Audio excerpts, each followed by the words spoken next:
교과서 개념학습 두 번째 시간 시의 내용에 대해서 공부해 보도록 합시다. 자, 우리 11페이지에 있는 이론은 여러분들 다 잘 아는 거예요. 시에서 내용을 전달하는 사람을 무엇이라고 하나요? 시적 화자라고 하죠. 그래서 시적 화자가 대상을 바라보는 태도가 주제의식이 되거든요. 시적 화자가 본인의 정서를 드러낼 수도 있고 시적 화자가 다른 대상을 관찰할 수 있어요. 그 다음에 시에서 말하는 시적 화자는 작가가 내세운 대리인일 수 있죠, 여러분. 그래서 그 시적 화자가 대상에 대해서 어떤 태도를 드러내고 있느냐. 예를 들면 시적 화자가 이별의 상황에 처해 있어. 그런데 그 이별의 상황에서 슬퍼하고 체념을 하느냐, 아니면 그 이별을 거부하려는 적극적인 의지를 보이느냐, 아니면 그것을 그냥 감각적으로 형상화하느냐, 뭐 이런 태도들을 표현하는 것이 시의 주제, 파악하는 것이 시의 주제를 파악하는 것이거든요. 그래서 거기 보죠. 정서. 시적 대상이나 상황에 대한 화자의 태도가 반영되는 것이 바로 정서인데요.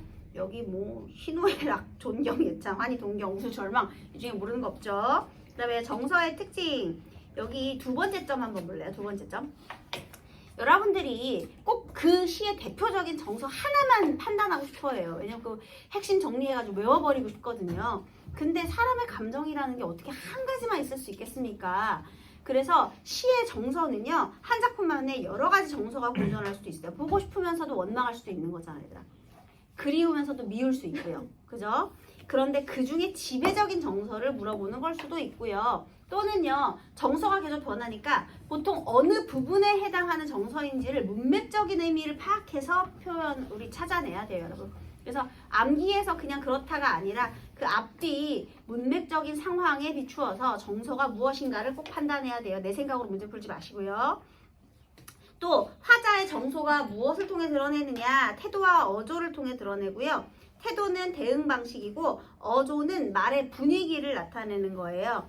딱딱하고 부드럽다, 온화하고 냉정하다, 거만하고 겸손하다, 직설적이다, 반어적이다, 냉소적이다, 동정적이다, 또 여러 가지 어조들이 있더라, 이렇게 되겠습니다. 그 다음에 시에서의 소재와요, 이미지도 중요하죠. 그리고 특히 시에 사용되는 언어는 지시적 의미를 바탕으로 한 함축적 의미를 파악해야 되는 거거든요. 지시적인 의미는 표면에 드러난 사전적인 의미를 말하고요. 그 문맥적으로 함축하고 있는 의미가 함축적 의미 되는데요. 여러분, 함축적 의미를 내 마음대로 생각하면 절대 안 되고요. 앞뒤 문맥을 따져서 우리 작품 속에 있는 그 힌트들을 사용해서 문제를 꼭 내용을 파악해야 돼요. 자, 넘어가겠습니다. 이번 수특에 유난히 시조들이 되게 많이 실려 있거든요. 그래서 지금 여기에도 이 교과서 개념학습에도 시조가 실려 있지만 뒤에 고전시가 본문에도 시조들이 많아요. 그래서 여러분들 이번에는 그래도 시조를 좀 눈여겨서 많이들 봐주시기 바라겠습니다. 자, 여기에 1, 2, 3번 문제가 있긴 한데요. 여기 3번에 심리적 방어 기제 뭐 이런 게 나왔잖아요. 근데 선생님이 뭐 하나 소개 한번 해볼게요. 무슨 소개냐? 만약에 너네가 생각했을 때 이게 본문으로 구성이 됐다고 해봐. 수능을 보는데 이렇게 시조가 3개가 나왔어. 너무 쉽지? 솔직히 쉽잖아요. 시조는 쉽잖아. 나머지 뒤에 막 어려운 가사작품, 조선 후기 가사작품 이런 것보다는 쉽잖아.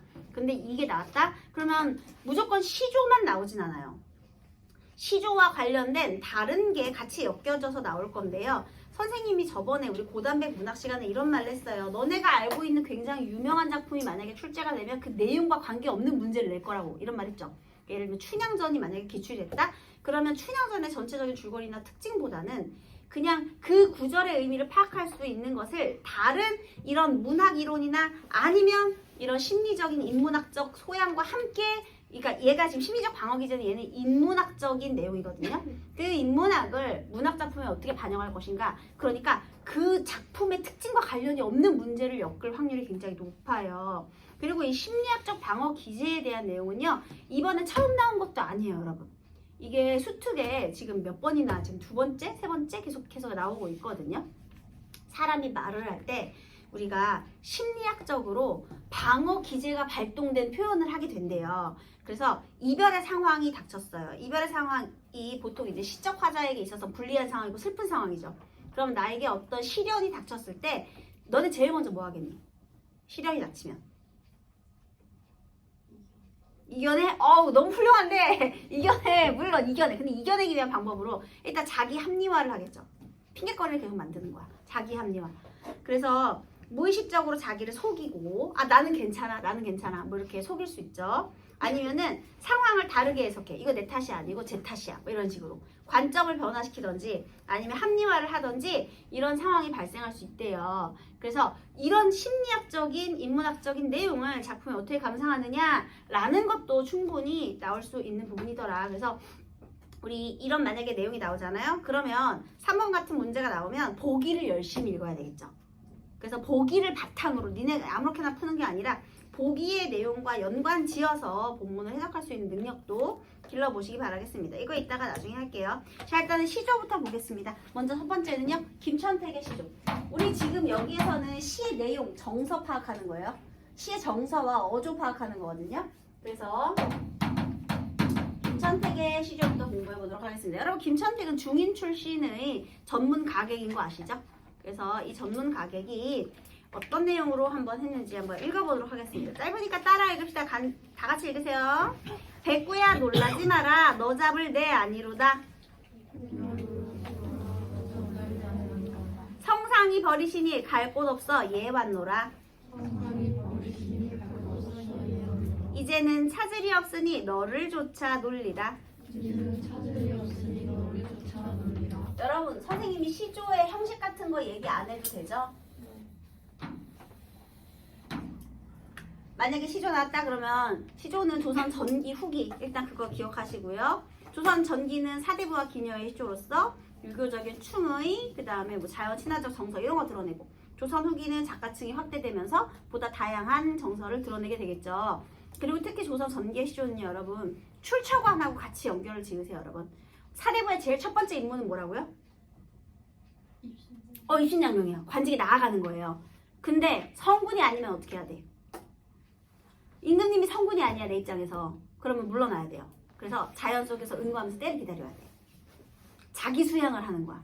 그래서 정치적인 부침이 심했잖아요. 우리 조선 시대 때 당쟁 싸움이 심했잖아요.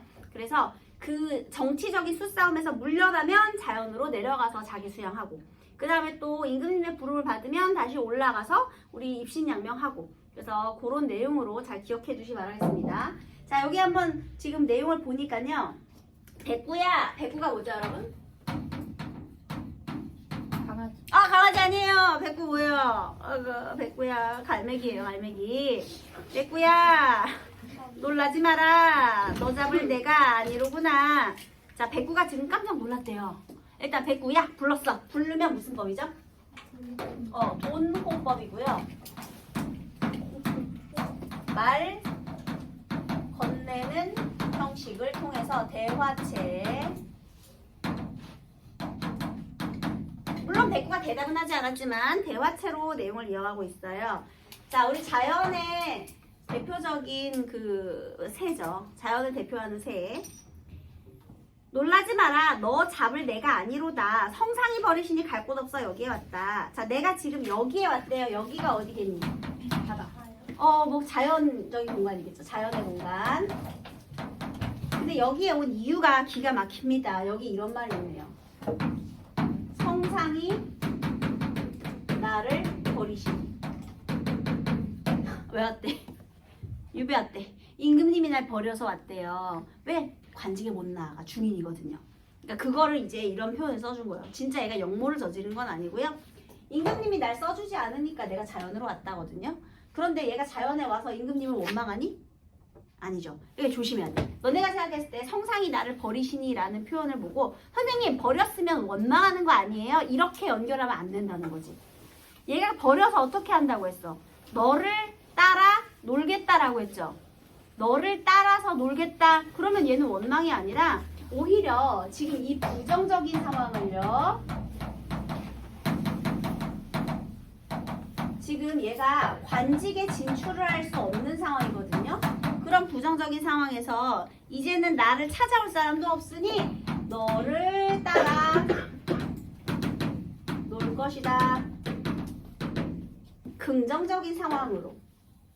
이 부정적인 상황을 긍정적인 상황으로 바꾸어서요. 오히려 낙천성을 드러내는 거죠.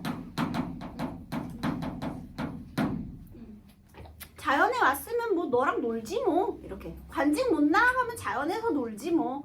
자, 그래서 이 시의 주제는요. 자연에 귀의하려는 태도. 자연의 귀의 되겠습니다. 그래서 여기가 이제 자연이 되겠고요. 그 다음에 이 자연물을 의인화하여 라는 표현도 괜찮죠. 이거 의인법도 돼요, 여러분. 왜냐면 얘 놀랬잖아. 놀래가지고 같이 노는 거잖아요. 근데 여러분 여기서 또 조심해야 될 거 있어요. 1번의 기억 선택지 한번 보실래요? 자연물을 의인화하여 화자 자신과 동일시하고 있다. 여러분 동일시하려면 내가 개가 돼야 되거든요. 내가 갈매기가 되고 갈매기가 내가 돼야 돼요. 근데 백구야 놀라지 마. 나 여기 같이 너랑 놀려고 온 거야. 이걸 동일시를 할 수 있나 여러분? 아니지. 나의 감정, 정서가 이입된 게 아니고요. 그냥 자연에서 자연 친화적인 삶을 살겠다는 의지를 강조한 표현이에요. 그래서 동일시는 아니에요, 여러분. 이거 조심하셔야 됩니다. 동일시는 아니에요.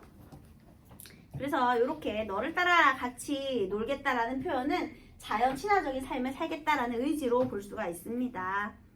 됐죠? 그리고 여러분 선생님이 김천택의 시조 하나만 더 소개할게요. 김천택의 다른 시 중에 이런 게 있어요. 백구야 말 좀 물어보자 놀라지 마라. 비슷하죠?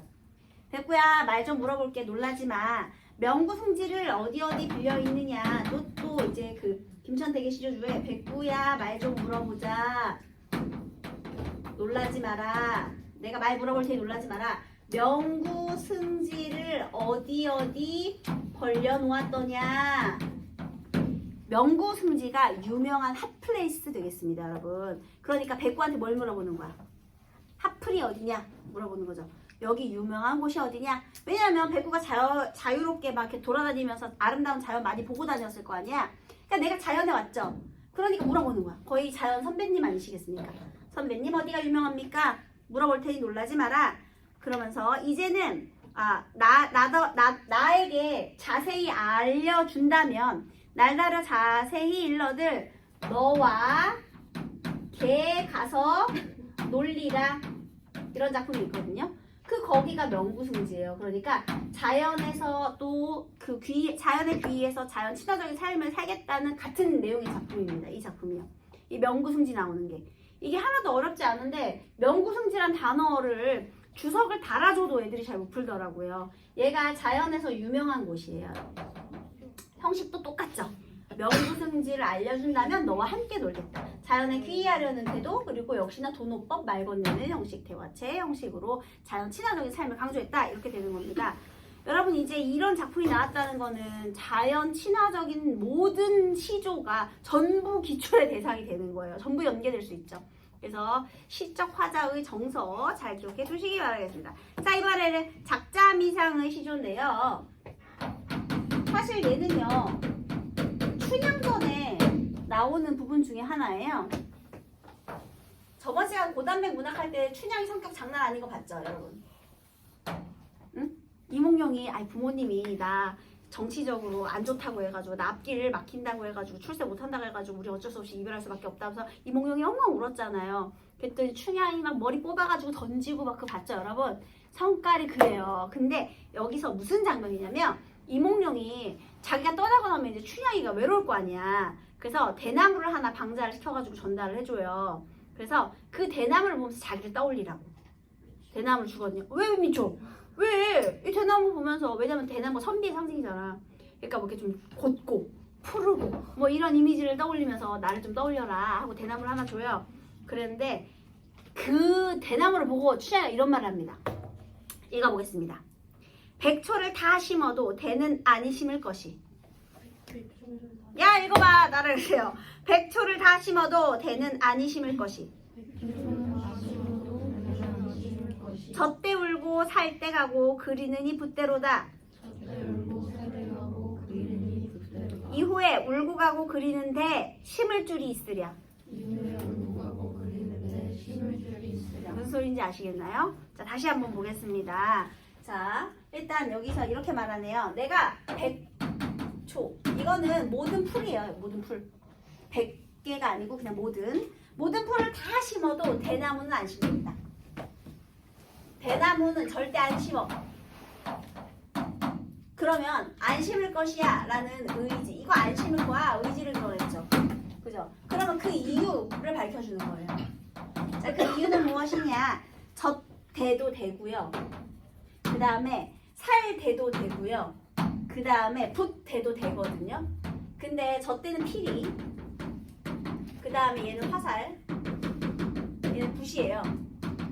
근데 이제 대죠 여러분. 이렇게 동일한 발음을 반복해서 지금 언어 유희하는 장면이에요. 젖대는 울고요. 왜냐면 피리가 울잖아. 그죠? 그 다음에 화살은 가고요. 붓은 그린대요. 그럼 무슨 상황이라는 거야? 울고 가고 그리워한다? 어떤 상황이죠? 이몽룡과 님과 이별한 상황이잖아. 그치? 그러니까 지금 여기 보세요. 대는 절대 아니심을 것이요. 울고 가고 그리워하는 대 이별의 상황이지. 그 이별을 하는 대나무를 굳이 내가 왜 심어야 되냐 이런 거죠. 이해되셨나요? 자, 그 다음에 여기 나타난 표현 방법. 일단 열거 있죠. 그 다음에 요거 그리는 대에서요. 요거 그리다는 그림 그리는 거죠. 그지? 근데 이거는 이별한 후에 그리워하는 그리는 거죠. 그리다가 두 가지가 있는데 서로 의미가 다르네. 우리 이런 관계를 뭐라 그래요?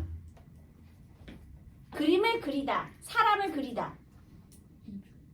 동음이의어라고 하거든요. 그래서요, 그 동음이의어를 활용한 언어 유희까지.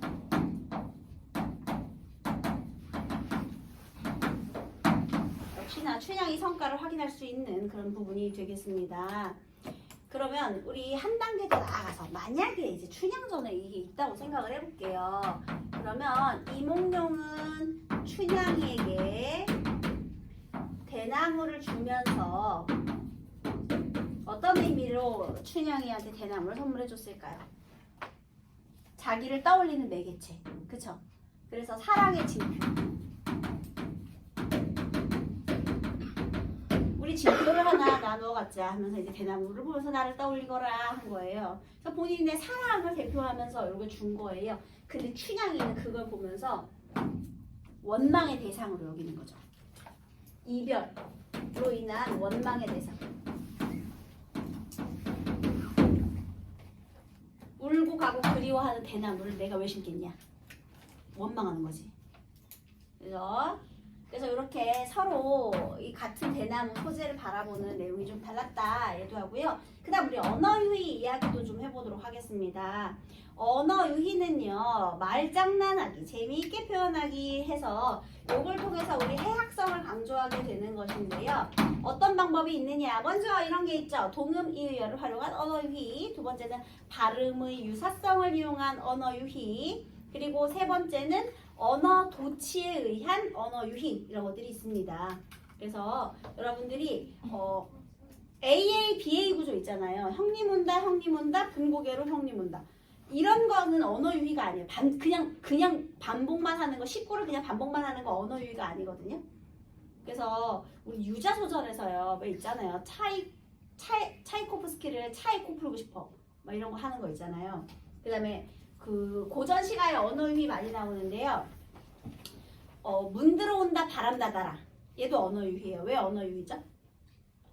물 마르다, 목 들여라. 이게 언어 도치예요, 여러분. 그러니까 소리 벗고 빤스 질러 이거랑 똑같은 표현이죠. 그게 언어 도치에 의한 언어 유희. 그리고 서방인지 남방인지 이도령인지 삼도령인지 이런 것들도 전부 언어 유희적 표현이 되겠습니다. 그래서 요거 언어 유희까지 같이 요 그리다 이게 언어 유희예요. 얘는 그림 그리는 거고 얘는 사람을 그리워하는 거고요. 그래서 그렇게 표현을 하고 있네요. 그래서 요거 또 백초하고 대나무가 서로 대비를 이루기도 있고요. 자, 그러면 화자의 주된 정서는 뭐예요, 여기서? 결국은 이별한 님에 대한 그리움이지. 주된 정서는 그리움이에요. 결국 그리우니까 그렇게 하는 거 아니겠습니까? 그 다음에 여기서 나타난 표현 방법, 심을 줄이 있으랴. 이거 무슨 표현법이죠? 서류적 표현을 통해서 내용을 강조하고 의지를 강조하는 내용도 되겠습니다.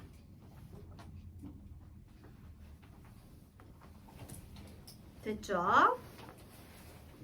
자, 우리 일단 가나를 했으니까 1번을 한번 비교해 볼까요? 바로 까먹기 전에.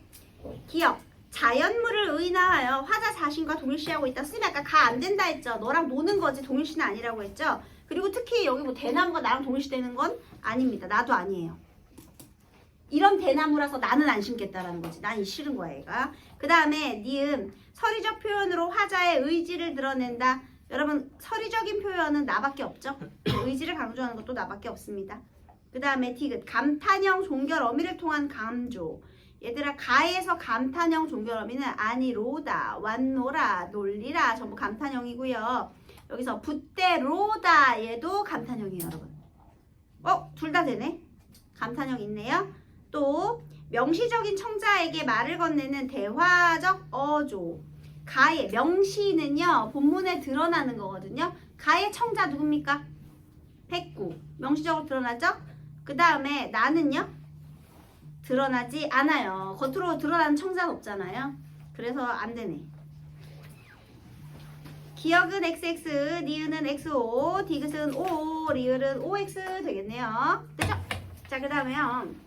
이번에는 다를 보도록 하겠습니다. 다. 여기 다는요. 이거는 아마 다들 많이 들어보셨을 거예요. 작자미상의 사설시조인데요. 개를 연함은 이나기르되 이거 많이 했죠. 그냥 여기다가 이거 지우고 여기다 할게. 자, 따라 읽어보겠습니다. 개를 연함은 이나기르되 요게같이 얄미우랴. 자, 읽어. 미운님 오면은 꼬리를 회회 치며 치띠락 내리띠락 반겨서 내닫고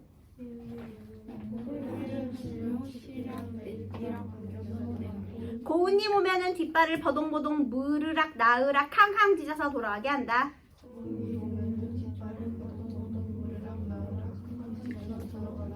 쉰밥이 그릇그릇 난들 너 먹을 줄이 있으랴. 네, 맞아요. 자, 개를요 연함은 열 넘게 기르되. 그래서 요 개같이 얄미우랴. 자, 요 개같이 얄미우랴 무슨 표현법이에요? 서류법이죠. 그 다음에 요 개는요 내가 원망을 하고 있는 대상이에요. 얄밉다고 했잖아요. 그래서 원망의 대상. 이 열 넘는 개 중에서요 원망의 대상을 특정하는 거예요. 하나로. 요게 딱 그 개 하나 이렇게 특정하는 거예요. 서류적인 표현이죠. 자, 이 개가 왜 원망의 대상이 되었느냐. 이 개의 행동이 있는데요. 미운님이 오면은 꼬리를 회회 치며 치디락 내리디락 반겨서 내닫고, 고운님이 오면은 뒷발을 버둥버둥. 그 다음에 무르락 나으락은요 물려고 한 건 아니고요 물러섰다 나아갔다예요. 여러분 다시 무르락 나으락은요 뒷발을 버둥버둥 물러섰다 나아갔다. 왜 있잖아 개들이 사람 공격하려고 할 때 이렇게 확 이거 하잖아요. 그러니까 이거 한 거죠. 물러갔다 나아갔다 이렇게. 그래서 물러갔다 나아갔다 캉캉 짖어서 돌아가게 한다. 여러분 여기 회 버둥버둥 캉캉 이런 것들이 뭐예요? 음성상징어네. 여기는 의, 태어, 의성어 둘 다 있어요. 그죠? 그래서 우리 가, 나에는 음성상징어 없는데 다에는 음성상징어도 있죠. 자, 그러면 내가 미운님한테는 얘가 반갑게 하고요. 그 다음에 요 고운님한테는 얘가 캉캉 짖어가지고 여기는 꼬리를 회회 흔들더니 고운님한테는 캉캉 짖어서 돌아가게 만들었대요. 그래서 쉰밥이 그릇 남아도 너는 안 준대. 얘들아 그릇은 그냥 반복이야. 얘는 뭐 음성상징어 아닙니다. 쉰밥이 아주 남아돌아도 너는 절대로 주겠느냐. 주지 않겠다. 마지막에 서류적 표현을 통해서 이 원망을 강조하는 건데요. 여러분 그러면 시적 화자가 기다리는 대상은 누구일까요? 그렇지. 미우님이 아니고 고운님이죠.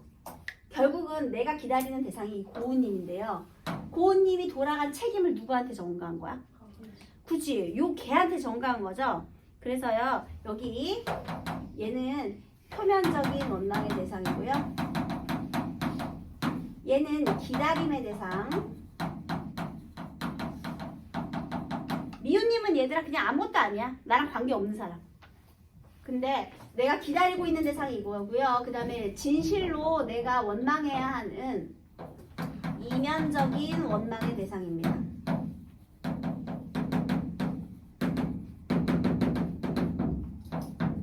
네, 그래서 이 돌아갔기 때문에 내가 너를 원망한다 이런 내용이 되겠고요. 자, 이 작품은 굉장히 해학적인 사설 시조가 되겠는데요. 여기서 왜 해학적이냐? 개의 이러한 행동하고요. 화자의 정서가 서로 상반되고 있거든요. 화자는 고우님이 왔으면 좋겠는데 개는 짖어서 돌아가게 했잖아요. 그래서 이게 개의 행동과 화자의 정서가 상반된다. 이것이 해학적인 것의 특징이 되겠습니다. 이 상반되는 행동을 통해서 나의 마음과는 반대되는 행동을 하는 저 개 때문에 해학적인 거죠. 그래서 개를 원망하고요. 마지막에 서류적인 표현을 통해서 너에게 밥을 안 주겠다는 의지를 강조하고 있죠. 걔가 무슨 죄예요, 여러분? 그죠? 그러면 얘도 주된 정서는 뭐가 될까요? 님에 대한 그리움이 되겠네. 얘도 그리움입니다. 그죠? 자, 그래서 우리 요거 2번 문제 한번 풀어볼게요. 다의 종장을 다음과 같이 고쳤었다고 하자. 이 과정에서 고려했을 사항으로 가장 적절한 걸 찾아봐라. 이튿날 문 밖에 개사업새 외치는 장사가 거들랑 창창 동여내어 주리라. 누구를? 요 개를. 한마디로 개장수한테 팔아버리겠다는 거죠. 헐랭. 자, 적절한 건 뭐예요? 원래는 밥만 안 준다 그랬는데 이번엔 팔아버린다고 했잖아. 정답은? 누가 봐도 2번이죠. 얄미운 존재. 요 개가 욕구 결핍을 겪도록 하는데 그치지 않고 욕구 결핍 밥 안 주겠다는 거죠. 근데 아예 그를 제거하고자 하는데 개장수한테 팔아버린다 했죠. 그러니까 정답은 2번이 되는 겁니다. 그리고 미우님이 자기를 귀찮게 한다. 이거 아니지. 누가 오버이라 했어. 안 돼요. 미우님은 그냥 아무것도 아니야. 관계없는 거예요. 자, 이번에 심리학적 이 방어 기제하고 한번 선택지 한번 읽어볼게요. 가에서 화자는 성상이 벌이신 낭패스러운 상황을 백구를 조차 놀 수 있는 기회로 해석함으로써 상황을 합리화하고 있군. 맞죠? 이게 자기 합리화죠. 그 다음 가에서 화자는 성상에게 되돌아가는 일과 비교하여 백구와 더불어 노는 일에 더 큰 가치를 부여함으로써 자기 자신을 속이고 있군. 얘가 돌아가고 싶다 그랬니? 아니요. 그러니까 틀렸죠. 그냥 버림받았다고만 했지 언제 돌아가는 일 얘기한 적 없잖아. 2번 틀렸고요. 그 다음에 나에서 화자는 울고 가고 그리는 이별 상황이 초래된 이유를 당사자의 관계 대신 대나무를 심은 데서 찾음으로써 이별 상황에서 오는 감정적 상처로부터 자신을 보호하려 하고 있고 이거 맞는 소리입니다, 여러분. 네. 그런 대나무를 왜 심겠느냐라고 했으니까요. 그 다음에 다가 고운님을 둔 채 부득이 미운님을 만나는 상황에 대한 변명이라면 만약에 이렇다면 이거 가정한 거예요, 여러분. 네? 화자는 그 책임을 개에게 미룸으로써 자신과 외부 조건 사이에서 오는 갈등에 적응하려 하는 것으로 볼 수 있군. 얘도 맞는 소리가 되겠습니다. 그래서 나는 고운님 만나고 싶었는데 굳이 너 때문에 미운님 만나게 되지 않았느냐. 네가 고운님은 가게 하고 미운님만 잡고 오게 했잖아. 이렇게. 그 다음 다가 화자 자신을 안 만나고 돌아가는 고운님에 대한 원망을 담고 있다면 화자는 그 문제 사태의 책임이 님이 아니라 얄매운 개에게 있다는 관점을 취함으로써 감정적 상처를 다스리고 있겠군. 이렇게 되는 게 맞습니다. 자, 여러분 선생님이 서경별곡도 하나만 소개해 볼게요. 이거 재작년 한 2, 3년 전 수특에 나왔던 내용인데요. 여러분 서경별곡의 내용 다 아시잖아요. 얘가 서경의 노래, 그 다음에 구슬의 노래, 대동강의 노래 이렇게 돼 있잖아요. 그러면 만약에 서경별곡의 화자가 다 이질적이라는 건 아실 거예요. 서경이 서울이지만 작은 곳인 서경은 사랑하지만 이별하기보다는 길쌈하던 배를 다 버리고라도 울면서 따라가겠다. 그게 서경의 노래였죠. 이걸 이제 심리학적 기제하고 같이 연구를 보는 거예요. 얘 이별을 거부하는 시적화자였죠. 심리학적으로 내게 닥칠 수 없는 시련이 이제 다가오면요. 그거를 현실 거부한대요. 이게 현실 거부하는 거야. 심리학적인 기제가 현실 거부. 아니야 꾸밀 거야 이거부터 하잖아 우리 맨날. 아니야 이거 현실이 아닐 거야 이런 거 있죠. 받아들일 수 없어. 그래서 일단 거부를 해보고요. 어쩔 수 없다는 상황을 알게 되면 그 다음부터 합리화를 시작한대요. 그래서 여기는 구슬노래 아시죠? 구슬노래는 뭐야? 구슬이 깨어져도 끈이 끊어지지 않듯이 우리가 천년을 이별해 있어도 우리의 사랑은 끊어지지 않는다. 우리 인연은 끊어지지 않는다. 마음은 변함없다잖아요.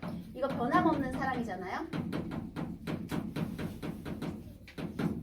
이거는 자기 합리화를 통해서 그러니까 상황을 자기 멋대로 해석하는 거지. 설마 님이 마음이 변하겠어? 그래서 합리화를 통한 이제 자기 그러니까 위로, 안심, 위로 이렇게 처음에는 현실을 받아들이지 않다가 나중에는 이거를 자기 멋대로 편한 대로 해석을 하고 상황을 믿고 싶어 한대요. 그래서 이렇게 그리고 마지막에는 혹시 이루어지지 않으면 이건 질투의 노래죠. 마지막 대동강의 노래는 그 질투하는 노래잖아요. 혹시 만약에 대동강 건너편 꽃 거꾸로 가면 어떡하지? 하면서요. 대동강 꼭 거꾸로 가는 건데 그 책임을 또 사공한테 전가하고 있죠. 그래서 얘는 이제 걱정, 불안한 심리와 그 다음에 남 탓하기. 나중에는 너 때문에 그렇잖아! 이렇게 되는 거지. 이게 심리학적으로. 그래서 이런 기제도 포함하고 있더라. 이것도 같이 엮어서 해설을 해보도록 하겠습니다. 됐죠? 그 다음에 여러분 14쪽에 소설의 서술상의 특징이 나와 있는데요. 선생님이 이거는 소설의 그 초점과 거리 이것만 설명하고 내용 설명만 한번 해볼게요.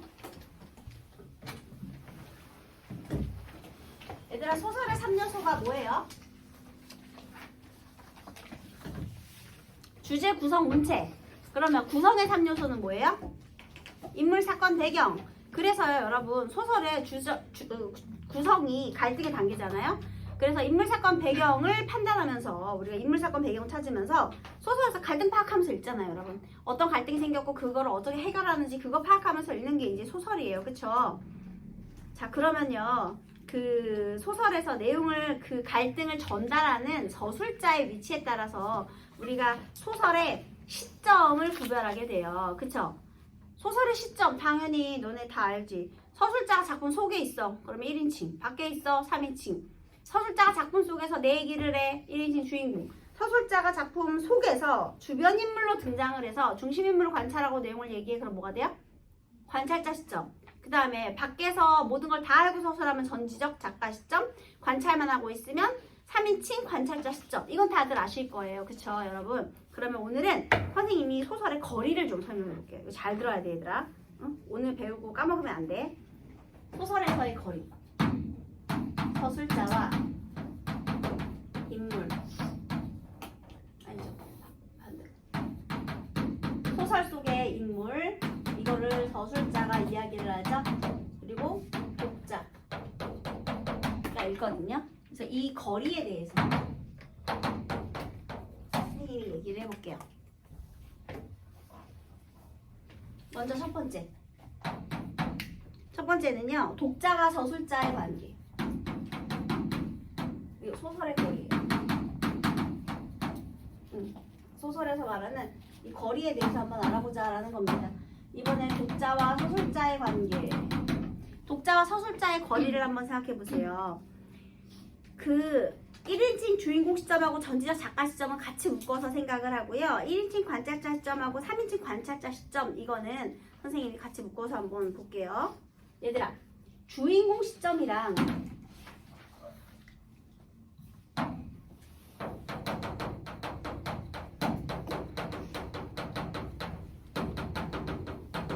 전지적 이거 1인칭 얘는 3인칭 얘네 시점하고요. 그 다음에 1인칭이나 3인칭 관찰자 시점 주인공 시점과 관찰자 시점 중에서요. 독자와 서술자의 거리가 가까운 것은 주인공 시점일까요? 관찰자 시점일까요? 독자랑 서술자예요.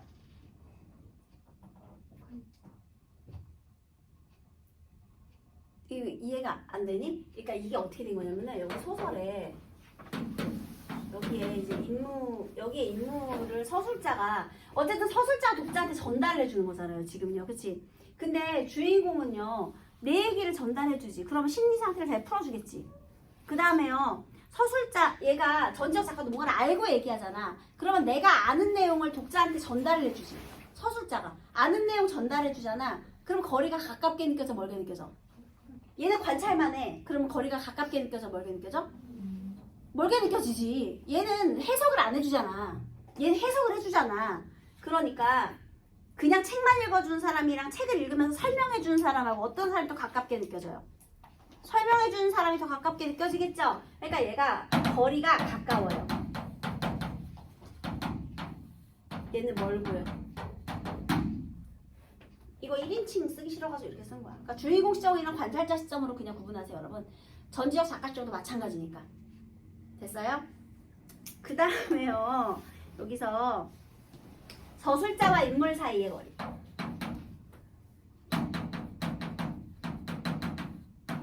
이건 더 쉬워. 서술자가 인물을 알고 있다라는 거잖아요, 여러분. 1인칭 주인공 시점. 서술자가 주인공이니까 알지? 그지? 너무 잘 알지? 내 마음 나보다 더 잘 아는 사람 있어? 관찰자는 서술자가 인물을 알아, 몰라? 모르지? 그러니까 얘는 똑같은 거야, 지금. 근데 문제가 되는 건 이거예요.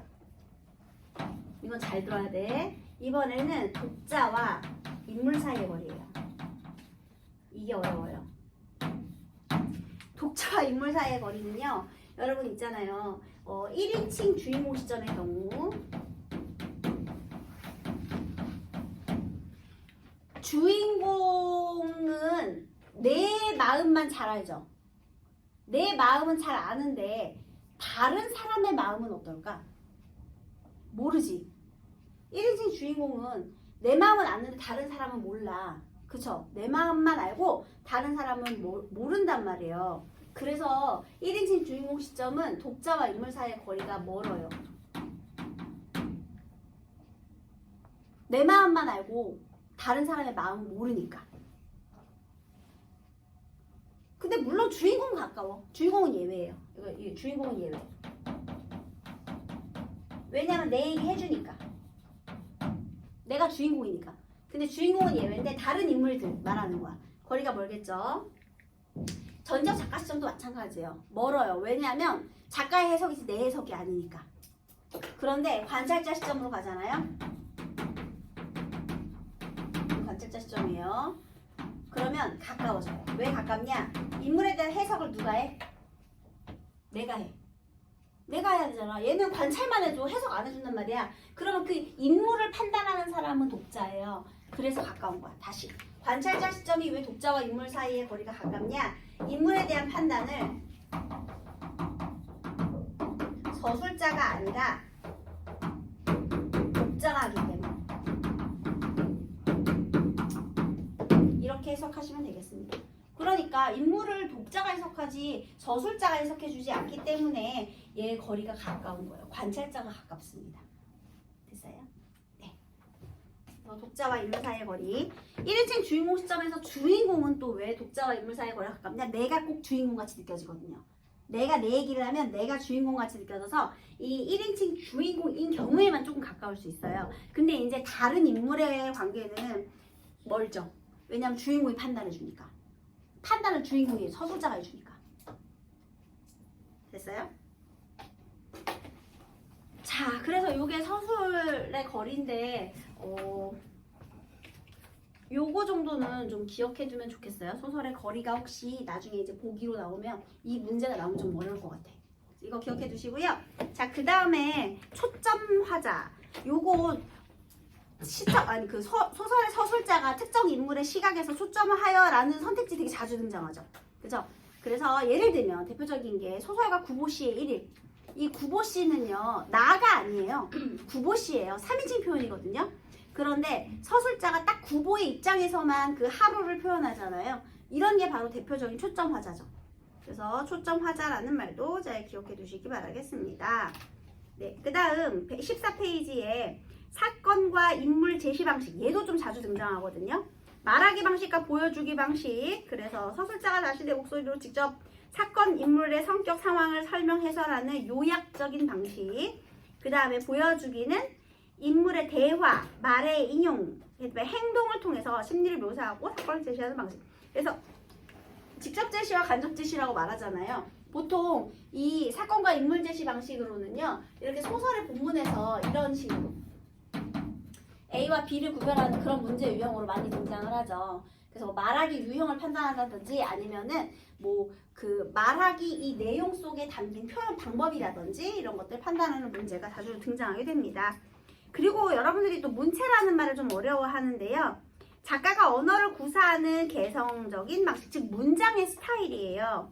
관념적 단어, 구체적 단어, 수식어가 많은 거, 그 다음에 수식어가 적은 거. 그러니까 관념적이냐 구체적이냐, 아니면 만연체냐, 아니면 간단한 문체냐, 긴 호흡, 짧은 호흡, 부드럽고 딱딱함, 직설적, 함축적, 표준어, 방언 이런 게 또 문체가 되겠습니다, 여러분. 네, 다음 시간에 나머지 해설할게요.